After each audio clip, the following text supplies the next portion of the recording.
Hi, welcome back to D-Draw Decks. Today with another deck profile on Traptrix on my third place OTS, which got me another invite. I did use this deck to get my first invite, but I've changed the list obviously, and it's been performing well. So let's get into the main deck with the monsters. We'll go 3 Pudica, 3 Mantis, and 3 Mamelio. These are the ones you want to max out on. Pudica lets you search the field spell, and when she's special summoned, you can target special monster and banish it, and in the next standby phase they can special something back, but it does pair really well with ping your Ixies, which can attach stuff, but we'll get onto that later. Melio searches a whole normal trap, and when she's special summoned, she is a mandatory pop of your opponent's spell and trap, which in the Unchained match can be kind of difficult if she's the only one you can special summon, but other than that, that's pretty good. And Mantis is a monster search, and she can search herself, so if you draw her and Garden, you can normal summon her and go Garden, and yeah. These are the ones you want to max out on. Then I play 2 Arachnacampa and 1 Dionea.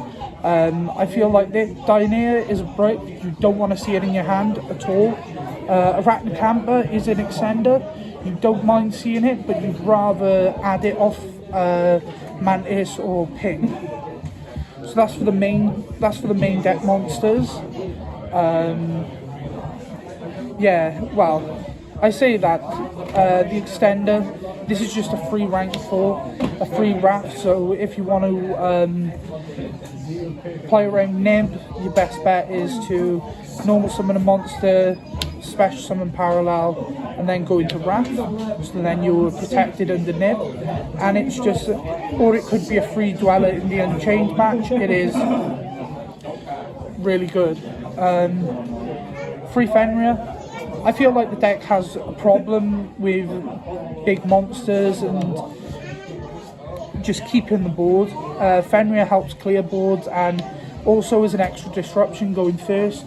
Mayo just stays in the corner there, just doing his thing.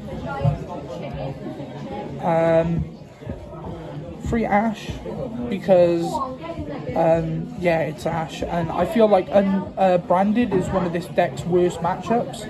So just so you've got the Ash for the fusion, and then you just hold everything else. For the spells, we only play 4 spells in total. The 1 Garden, you never need more than 1. Yeah, it gives you an additional normal summon, protects all your Traptrix once each by battle, and then you can banish a monster from your field to special summon a Traptrix monster from your hand or graveyard. And for the other spell, for consistency, free Prosperity. This card, I'm still surprised it hasn't been hit. It's just so good with this deck because you have so much utility in your extra deck that you don't mind getting rid of, that you can just easily cross 6 away to dig into either your engine or your either into engine or non-engine, which can help you just win the game. Onto the traps. Starting off with the holes, we have 3 Holutair, which is just the best thing that happens to Traptrix. It gives you a free Sarah proc first turn, and it can help you recur Traptrix from the graveyard. It is a hard once per turn, but still very broken. We have 2 Gravediggers, which can stop Nib and any hand trap. I keep it at 2 because just in case you draw it going first, I'll ditch you with Holutair just to say, oh, look at me, I haven't got a Gravediggers in deck, and then when I summon Wrath, they'll try and nib me. Then I'll show the second, and it's just at that point it's game. 2 Floodgates, 1 Bottomless, 1 Nightmare, and 1 Time Space. This was just really good against Kash. Like, it was the last weekend that Kash was able to play a Rise Hat. So yeah, and against most Link decks, it's really good just being able to shut off their monsters. Bottomless just for rogue and utility, and the branded when they just normal summon Albaz. Nightmare just negates a special summon monster, and Time Space just shuffles something back so you don't have to deal with it.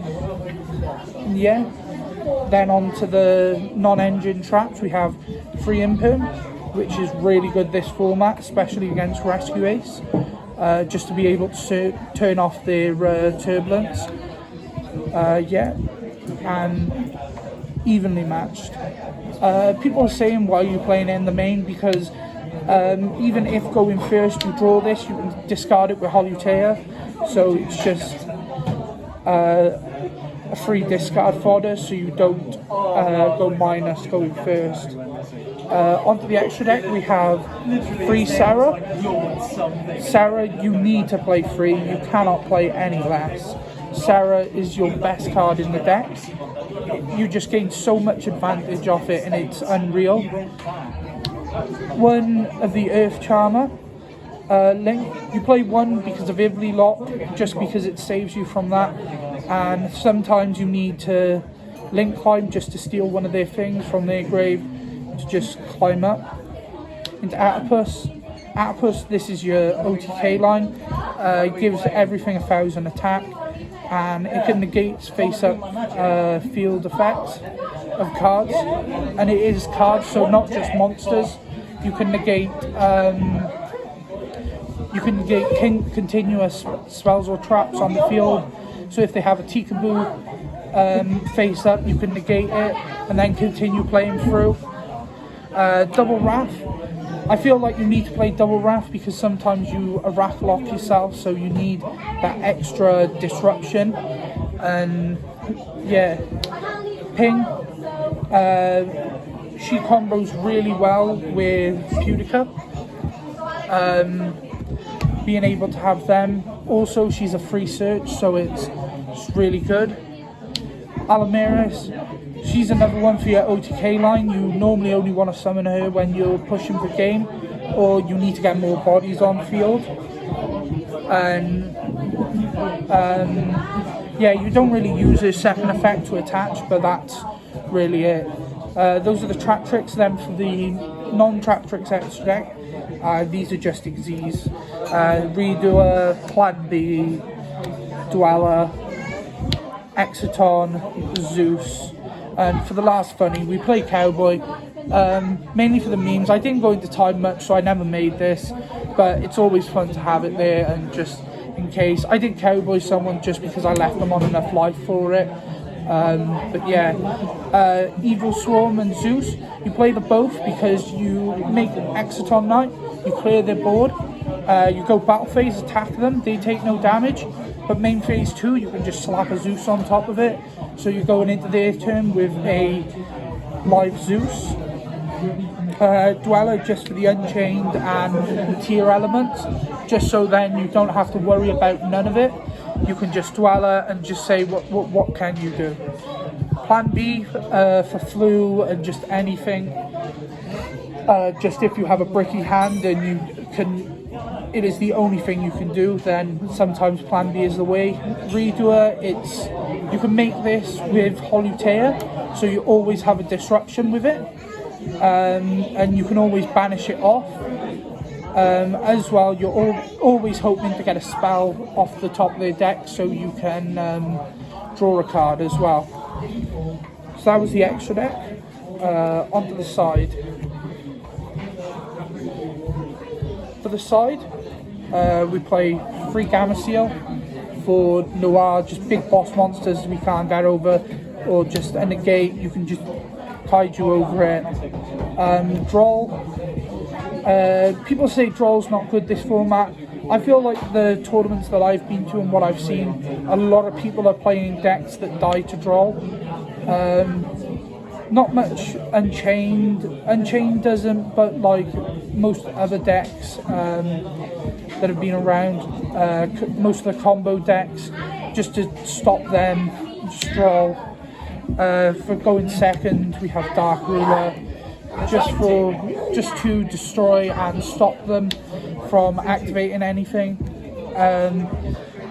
and just to be able to stop if they create a board full of monster negates, you can just Dark Ruler, negate their board, and then try and push through it. Free Judgment, just for going first to stop the evenly matched and other things, just to help you with just a free negate going first, and it stops a lot of blowout cards against you. If someone tries to Dark Ruler your board, you have a Judgment ready. And for the last card, Anti-Spell, I don't think I need to explain this. This is just so free against Pearly. Most decks, you just Anti-Spell and they can't play unless they draw a Cosmic or a Twin to chain. They can't do anything. Yeah, that's the deck profile. I don't think there's anything I changed in there. Maybe just if Fenrir falls out, or tweaking the extra deck with a couple of the Xyz, see what I could do. But yeah, that's the list. I hope you guys enjoyed, and I will see you in the next.